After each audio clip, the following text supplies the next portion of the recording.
Welcome back to the Silage Zone. This is part 1 of 3 in a discussion of how we can utilize both BMR and non-BMR corn silages to optimize net farm income. The way we're going to do that, part 1, we're going to understand the important differences between the two products. Part 2 will be based on understanding when and why those differences between them are relevant based on research studies done in controlled environments.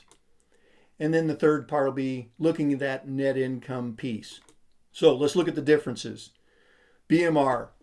Primary reason for planting BMR is fiber digestibility. We know that fiber fraction within BMR is much more fragile, breaks down quicker, moves out of the rumen quicker, and in doing that allows the cow to consume more feed and help negate that negative energy balance in early lactation and hopefully peak higher in milk production and stay healthy during that critical early lactation period. Okay, when we look at non-BMR, it doesn't have that fiber advantage, but what does it have? Typically, we know within the Pioneer germplasm that our non-BMRs have a 12% yield advantage over our BMRs. Better agronomics, better plant health, better standability, better drought tolerance, that type of thing. Third point there, we know typically we recommend BMR plantings that you're using a fungicide. So on our non-BMRs, we don't have too many times. That's another opportunity. BMRs are typically the most premium priced seed on the farm. So there's an opportunity there with non-BMRs to have a lower seed cost. And then in part 3, we'll talk more about the feed efficiency piece. So again, the only reason that we're planting BMR on our dairy farms is to get that improved fiber digestibility for our cows.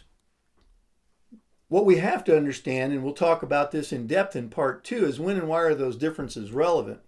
Because when we look back and saw a paper that was put together by Dr. Maurice Istridge in 1999, he looked before that and said, boy, I looked at these 10 BMR versus non-BMR studies and saw that the cows ate more, just like we'd expect, anywhere from 0.9 to 7.3 pounds more feed, but the production response was really variable, anywhere from a negative 3.5 up to 6.1, averaging only 2.2 pounds. And when cows are eating potentially at 10 cents a pound of dry matter, 9 cents to 73 cents more feed per day, we've got to get paid for that.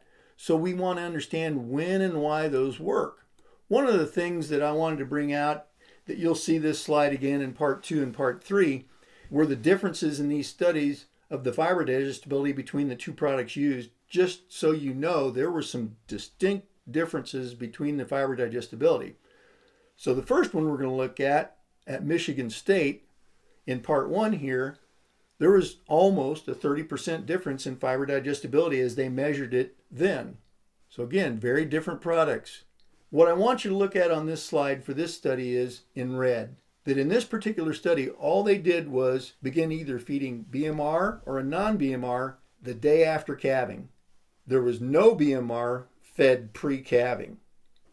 And what happened in this study was maybe similar to some of those other things that Dr. Eastridge saw in the summaries prior to 1999, was that in the early lactation, 0 to 25 days, they got no significant response in milk production, but they also didn't get any significant response from 125 days on out either. Now at 50 to 100 days, they did get a significant milk response. As you can see by the p-value out there, anything less than p.05 is significant. And so 50 to 75 up to 100 days, they got a significant response in milk production once those cows got through that very early part of the lactation and were able to consume more feed, which the BMR lets them do. So they had a significant milk response. So when we come back for part 2, we're going to dig into when and why those are relevant and how we know that. That concludes this Pioneer Agronomy video podcast. Visit our page on pioneer.com and follow us on Twitter and Facebook for more agronomy insights.